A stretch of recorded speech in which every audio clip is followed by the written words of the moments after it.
السلام علیکم ورحمۃ اللہ وبرکاتہ۔ ناظرین، رحمتوں کا دروازہ اچانک کھلتا ہے اور دل کی ظلمت خانے میں سعادت کا چراغ اچانک روشن ہوتا ہے۔ یہی ماجرا اس یہودی نوجوان کے ساتھ بھی پیش آیا۔ دیکھنے کے لیے اس نے رسول پاک صلی اللہ علیہ وآلہ وسلم کو سینکڑوں بار دیکھا ہوگا۔ آنکھیں کھلی اور بند، نظر پڑی اور بکھر گئی، لیکن آج جانے کون سی گھڑی تھی کہ نظر پڑتے ہی دل میں متراز ہو گئی۔ بجلی چمکی اور سارا وجود خاک رست ہو گیا۔ اب دل اپنے قابو میں نہیں تھا۔ قیامت کی بات یہ ہوئی کہ گھر کی چار دیواری میں جس رسول عربی صلی اللہ علیہ وآلہ وسلم کا نام لینا برا سمجھا جاتا تھا، اس کی محبت کا آشیانہ گھر کے باہر نہیں، دل کے نہال خانے میں بن چکا تھا۔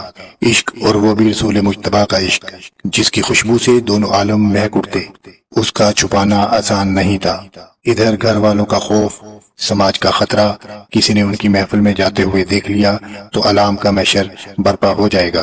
آہنی دیواروں کے حصار میں دل مبتلا محصور ہو کر رہ گیا تھا۔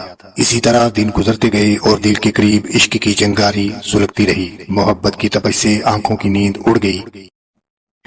نتیجہ یہ ہوا کہ حالات کے جبر نے بیمار کر ڈالا۔ باپ نے ہر چند علاج کرایا، وقت کے بڑے بڑے طبیب آئے، لیکن کوئی فائدہ نہیں ہوا۔ جسم و تن کی بیماری ہو تو دوا کام بھی کرے۔ عشق کے آزار کا کیا علاج ہے؟ کسی مسیحا نے محبت کے مریض کو شفا بخشی جو شفا یاب ہوتا۔ ہزار جتن کے باوجود حالات دن بدن خراب ہوتے گئے۔ مامتا کی ماری ہوئی ماں پالے پکڑ کر روتی رہتی، باپ پاگلوں کی طرح سر ٹپکتا، خاندان کے افراد کا افسوس ملتے، لیکن بیمار کا حال کوئی نہیں سمجھ پاتا۔ اب بیمار عشق حیات کی آخری منزل کی طرف تیزی سے جا رہا تھا۔ آواز مدھم پڑ گئی، زبان کی گویائی جواب دینے لگی، کبھی کبھی ٹھنڈی آہوں کا دھواں فضا میں بکھر جاتا، اور بس۔ آج ایک عاشق کے محجور کی زندگی کی آخری شام تھی۔ آنکھیں پترانے لگیں، جسم کے انگ انگ سے موت کے آثار ابھرنے لگے۔ ہچکیاں لیتے ہوئے اس بھری نگاہوں سے باپ کی طرف دیکھا۔ فرط محبت دے باپ کا کلیجہ پھٹ گیا۔ منہ کے قریب کان لگا کر کہا، میرے لال، کچھ کہنا چاہتے ہو؟ زبان کھلتے ہی آواز حلق میں پھنس گئی۔ بڑی مشکل سے اتنے الفاظ نکل سکے۔ آپ وعدہ کریں کہ میری زندگی کی آخری خواہش پوری کریں گے تو میں کچھ کہوں؟ باپ نے دردناک اضطراب کے ساتھ جواب دیا، میرے جگر کی ٹھنڈک، یہ گھڑی بھی وعدہ لینے کی ہے۔ تمہاری خواہش پر اپنی جان کی قیمتی سرمایہ بھی لٹانے کے لیے تیار ہوں۔ تم بے خطرہ اپنی خواہش کا اظہار کرو۔ وعدہ کرتا ہوں کہ بے دریغ اسے پوری کروں گا۔ بیٹے نے لڑکھڑاتی ہوئی زبان میں کہا، بابا جان، برا نہ مانے، چند برسوں سے میں محمد عربی صلی اللہ علیہ وآلہ وسلم کی عقیدت و محبت کے اس طرح میں سلگ رہا ہوں۔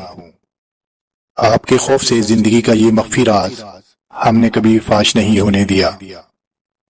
ان کی مونی صورت، ان کا پرنور چہرہ اور ان کی دل آویز شخصیت بغیر سے ایک لمحہ کے لیے بھی اوجل نہیں ہوتی۔ انہی کی یاد میں سوتا ہوں، انہی کے خیال میں جاگتا ہوں۔ جب سے بستر علالت پر پڑا ہوں، جلوہ اقدس کی ایک جھلک کے لیے ترس گیا ہوں۔ اب جب کہ میری زندگی کا چراغ گل ہو رہا ہے، دل کی آخری تمنا ہے کہ ایک بار ان کی روح طابہ کی زیارت کر لوں اور دم نکل جائے۔ زحمت نہ ہو تو انہیں خبر کر دیجئے کہ کل درخت کا ایک غلام دنیا سے رخصت ہو رہا ہے۔ بالی پکڑ کر کھڑے ہو کر اسے اخروی نجات کا مزدہ سنا دیں۔ بیٹے کی آرزوئے شوق معلوم کر کے غصے سے باپ کا چہرہ تمتما اٹھا۔ بیٹے کا ناز اٹھانے کے لیے دل کو راضی کرنا پڑا۔ میرے لخت جگر، اگرچہ میرے لیے یہ بات سخت ناگوار کی ہے، لیکن یہ خیال کر کے کہ تم دنیا سے حسرت زدہ ہو کر نہ جاؤ، میں تمہاری خواہش کی تکمیل کے لیے جا رہا ہوں۔ مسجد اقدس کے دروازے پر کھڑے ہو کر آواز دی، میں محمد عربی سے ملنا چاہتا ہوں، کوئی انہیں خبر کر دے۔ چند ہی لمحوں کے بعد سرکار رسالت صلی اللہ علیہ وآلہ وسلم سامنے جلوہ گر تھے۔ ارشاد فرمایا تمہیں کیا کہنا ہے؟ دل کا کشور فتح کر لینے والی یہ آواز سن کر یہودی کے ذہن میں خیال کی بنیاد ہل گئی۔ بھررائی ہوئی آواز میں کہا میرا اکلوتا بیٹا عین شباب کی منزل میں دنیا سے رخصت ہو رہا ہے۔ تمہارے جمال کی زیبائش و کشش پر سارا عرب دیوانہ ہے۔ اس نے ہمارے یہودی نجات بچے کو بھی ایک عرضے سے گھائل کر رکھا ہے، وہ بستر مرگ پر تڑپ رہا ہے۔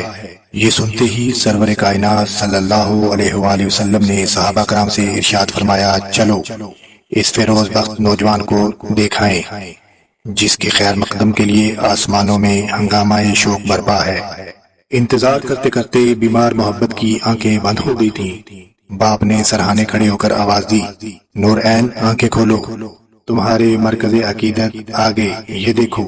سرحالی محمد عربی صلی اللہ علیہ وآلہ وسلم کھڑے ہیں۔ اس آواز پر جاتی ہوئی روح پلٹ آئی۔ بیمار نے آنکھیں کھول دی۔ نظر کے سامنے عرش کے قندیل کا نور چمک رہا تھا۔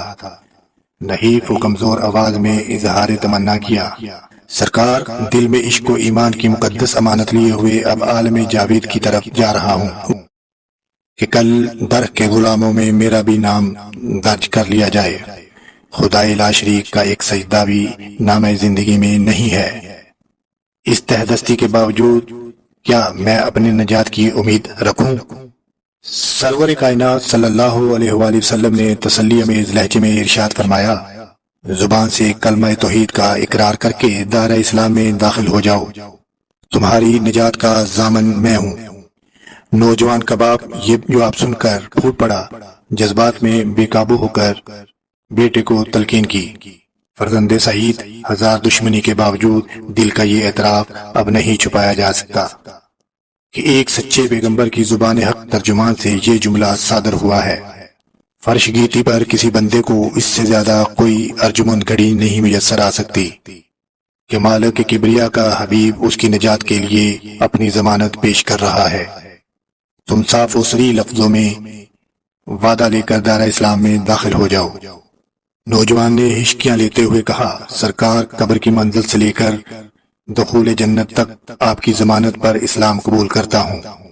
اشہد ان لا الہ الا اللہ واشہد ان محمد رسول اللہ کی مدم آواز فضا میں گونجی اور کشور محبت کے ایک فیروز بخت نوجوان نے ہمیشہ کے لیے آنکھیں بند کر لی۔ سارے گھر میں قہرا مچ گیا۔ نوجوان کے باپ نے ڈنڈواتے ہوئے کہا حضور اب یہ جنازہ میرا نہیں ہے، اسلام کی مقدس امانت ہے، یہ میرے گھر کی بجائے آپ کے در رحمت سے اٹھے گا۔ تجہیز و تکفین کی ساری ذمہ داری آپ ہی کے سپرد ہے۔ باپ کی درخواست قبول فرما لی گئی۔ صحابہ کرام کو مخاطب کرتے ہوئے ارشاد فرمایا عشق و ایمان کا یہ گنج گرانما یہ اپنے دوش پر اٹھا لو، عروس نو بہار کی طرح یہ جنازہ مدینے کی گلیوں سے گزرے گا۔ مرگ عاشق کی سارے مدینے میں دھوم مچ گئی۔ جنازے میں شرکت کے لیے آس پاس آبادیاں سمٹ آئیں۔ آخری دیدار کے لیے چہرے سے یوں ہی کفن اٹھایا، آنکھوں میں بجلی کی سی کوند گئی۔ عاشق کا جنازہ تھا بڑی دھوم سے اٹھا، کثرت ازدحام سے مدینے کی گلیوں میں دل رکھنے کی جگہ نہیں تھی۔ ارشاد فرمایا آج عالم بالا سے رحمت کے فرشتے اتنی کثرت سے جنازے میں شریک ہیں کہ ان کے ہجوم میں بھرپور قدم رکھنے کی کوئی جگہ نہیں مل رہی ہے۔ جنت البقیع میں پہنچ کر جنازہ فرش خاک پر رکھ دیا گیا۔ لحد میں اتارنے کے لیے سرور کائنات صلی اللہ علیہ وآلہ وسلم خود اندر تشریف لے گئے۔ داخل ہونے سے پہلے ہی عاشق کی قبر رحمت و نور سے جگمگا اٹھی۔ اپنے دست و کرم کا سہارا دے کر سرکار صلی اللہ علیہ وآلہ وسلم نے جنازہ لحد میں اتارا۔ کافی دیر کے بعد لہر سے تجہیز و تکفین سے فراغت کے بعد حلقہ بگوشوں نے دریافت کیا حضور چہرہ زیبا پر پسینے کے قطرے کیوں چمک رہے ہیں؟ ایسا لگتا ہے کہ سرکار صلی اللہ علیہ وآلہ وسلم کو کسی بات کی مشقت اٹھانی پڑی ہے۔ حضور صلی اللہ علیہ وآلہ وسلم مسکراتے ہوئے جواب دیا اس عاشق جوان سال نے دم واپسی مجھ سے وعدہ لیا تھا کہ لحد کی منزل سے لے کر دخول جنت تک میری رحمتوں کی ضمانت اسے حاصل رہے گی۔ میرے اشارہ ابر کی شہ پا کر حورائے خلد کا بہت بڑا ازدحام اس کے لحد کے قریب پہلے ہی جمع ہو گیا تھا۔ جو ہی اسے لحد میں اتارا گیا، چہرے کی بلائیں لینے کے لیے وہ ہر طرف سے بے تحاشا ٹوٹ پڑی۔